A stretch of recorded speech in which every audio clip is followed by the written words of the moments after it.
In this lesson, we're going to look at electric and magnetic induction in a little more detail. Now, I'm going to take a quick diversion here for a moment to go back and just remind us of Faraday's law and what the time rate of change of magnetic flux is all about. And to do that, I use our kind of classic example here where we're going to take the B field increasing into the paper.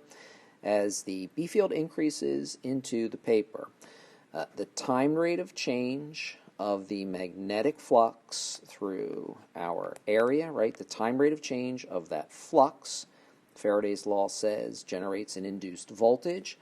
The induced voltage will be in such a way to produce an induced current that makes B induced to fight the effect that is causing it. And that was our Lenz's law, negative in this equation, that the induced voltage always fights the effect that causes it, in this case the B increasing into the paper.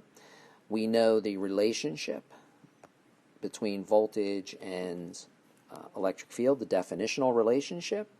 Voltage, right, is integral E dot ds. In this case, it's over a closed path because our induced voltage and induced current is over this closed path, right? There's no beginning or end point like in electrostatics. So we've covered all of this in the past. We now have our complete mathematical structure, our relationship. We're going to take the right-hand side of our definitional relationship between voltage and electric field and Faraday's law, d flux dt, set them equal to each other, and voila, we have our relationship between the time rate of change of magnetic flux and the generation of the electric field. So changing magnetic flux makes electric field. This was Faraday's law in terms of electric field, written in terms of electric field. It's one of the four equations that have become known as Maxwell's equations when grouped together by Maxwell to explain the fundamental nature of electric and magnetic fields. And to round out this part of the notes, we have that the total electric field is, of course, the electrostatic plus the induced electric field. Now, what did Maxwell discover? Well, Maxwell investigated the time rate of change of the electric flux. So to give you perspective, what we are looking at here is looking at the top plate of a capacitor as the capacitor charges. So the current comes in, the charge builds on the capacitor, the electric field begins to grow, so we have increasing electric field between the plates. So the X's here into the paper represent electric field increasing into the paper. And what Maxwell saw was that there was an induced B field that resulted as an effect of the changing electric flux through the plates of the capacitor.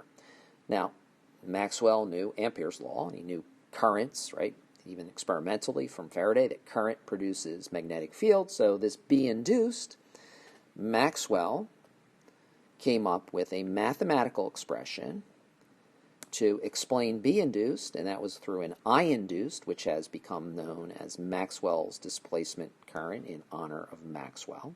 So the induced current that produces this induced B field, which is observed, it's a real B field, is described by I induced equals plus. Now the plus is important because it's that induced current is in the same direction of the electric field, right? The induced current provides the continuity across the plates. So that is really important. Make sure you get this into your notes. Prior to Maxwell's displacement current, we had no way of describing or understanding how it was the current that was flowing on the left-hand side of the capacitor appeared on the right-hand side of the capacitor and what was going on between the plates, and Maxwell's displacement current describes that. The displacement current will have the same value as the current in the wire.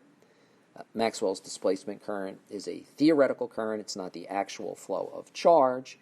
But of course, as we have here also, it explains the presence of the B induced, and it completes Ampere's law. So Ampere's law, prior to this, right, prior to Maxwell's contribution, B dot ds is mu naught I enclosed, the I of the wire, so we've used Ampere's law quite often. We now have another mu naught I. We have mu naught I induced, where I induced is epsilon naught d flux dt, and now Ampere's law is complete. Maxwell has a foundation, a mathematical foundation that opened up insight to him, to the fundamental nature of the electric field and the magnetic field, and ultimately revealed to him that electromagnetic radiation, light waves, are indeed made up of electric and magnetic fields, and he was the first to realize that.